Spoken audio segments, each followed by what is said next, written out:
अस्सलाम वालेकुम। आज हम बात करेंगे दांतों का ख़राब होना रेडिएशन थेरेपी के बाद या रेडिएशन के बाद। सो दांत यूजुअली रेडिएशन थेरेपी की वजह से क्यों ख़राब होते हैं, इसके बारे में हमें जानना पड़ेगा। सबसे पहले रेडिएशन क्या करती है कि ये यूजुअली होता है हेड एंड नेक एरिया के कैंसर्स में।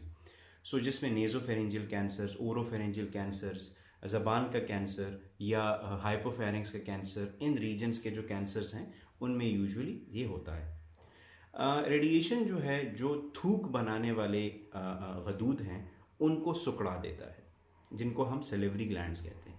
जब वो सूख जाते हैं तो नॉर्मली आपकी थूक जो है वो बनती नहीं है। थूक का काम क्या होता है? नंबर वन, जो मुंह में एसिड है उसको बफर करे, उसको कमज़ोर करे। नंबर टू, थूक की वजह से जो भी दांतों पे बैक्टीरिया लगा होता है वो वॉश ऑफ होता रहता है, वो साफ होता रहता है। थर्डली, थूक की वजह से जो आपका एनिमल है, जो दांत की ऊपरी कवरिंग है, वो रीमिनरलाइज, फिर से रीग्रो टाइप हो रही होती है। जब भी रेडिएशन लगे, सैलिवरी ग्लैंड सुकड़े, थूक का कम होना, ये चीज़ें ख़त्म हो जाती हैं। जब भी ख़त्म हो, उसकी वजह से आपका एनिमल जो है उसकी डीमिनरलाइजेशन स्टार्ट हो जाती है, वो कमज़ोर होना शुरू हो जाता है।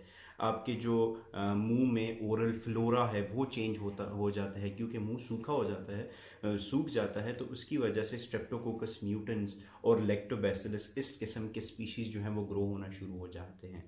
इसके ऊपर रेडिएशन जो है वो खुद भी दांतों को डैमेज कर सकती है, जिसमें इनेमल जो ऊपरी कवरिंग है उसको ख़राब कर सकती है। दांत पीले पड़ सकते हैं या ब्राउनिश डिस्कलरेशन हो सकती है। बहुत सीवियर केसेस में दांत जो है वो टूट भी सकता है, या ऊपर जो उसका क्राउन पार्ट कहते हैं वो हट भी सकता है।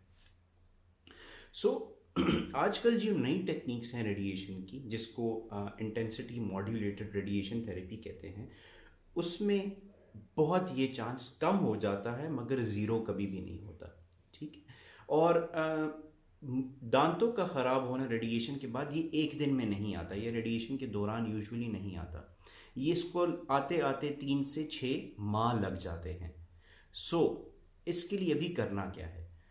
जब भी आप रेडिएशन थेरेपी आपकी प्लान्ड हो, उससे पहले अपने डेंटिस्ट के पास एक अपॉइंटमेंट ज़रूर कर लें, ताकि वो देख ले कि वो दांत जो रिस्टोरेबल नहीं है, जिनको बिल्कुल ठीक नहीं किया जा सकता, तो वो हटा दें। नंबर 2, अगर कहीं पे कोई एक्टिव इन्फेक्शन है उसको ट्रीट कर ले।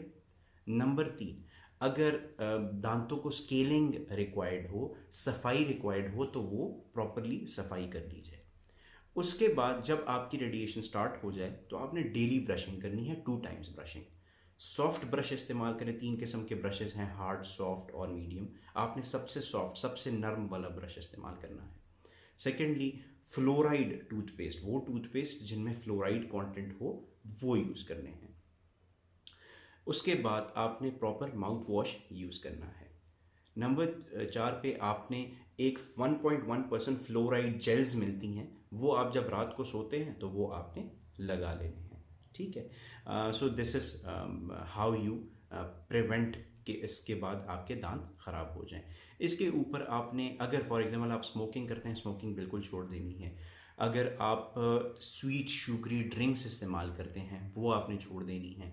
अब अगर आप कोई sticky snacks, sticky sweet snacks जैसे जेलीज़ वगैरह हों जो चिपक जाती हैं दांतों से, वो आपने बिल्कुल अवॉइड करनी है।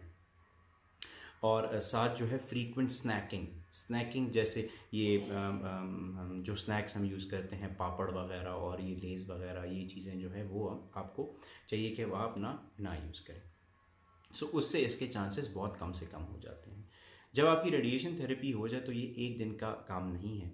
आपने अपने डेंटिस्ट के साथ फॉलोअप्स जारी रखने हैं, और वो जैसे आपको तजवीज़ करे तो उसमें फिर उस तरह आपने वो इलाज टाइम पे करवा लेना है, ताकि दांत ख़राब ना हो जाए। This was a little about कि हम रेडिएशन थेरेपी के बाद दांतों का ख़राब होना क्यों होता है।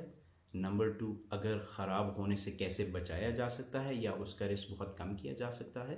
और थर्डली, रेडिएशन के बाद आपको क्या क्या करना पड़ता है कि इस दांतों के ख़राब होने को आप कम से कम कर सकें।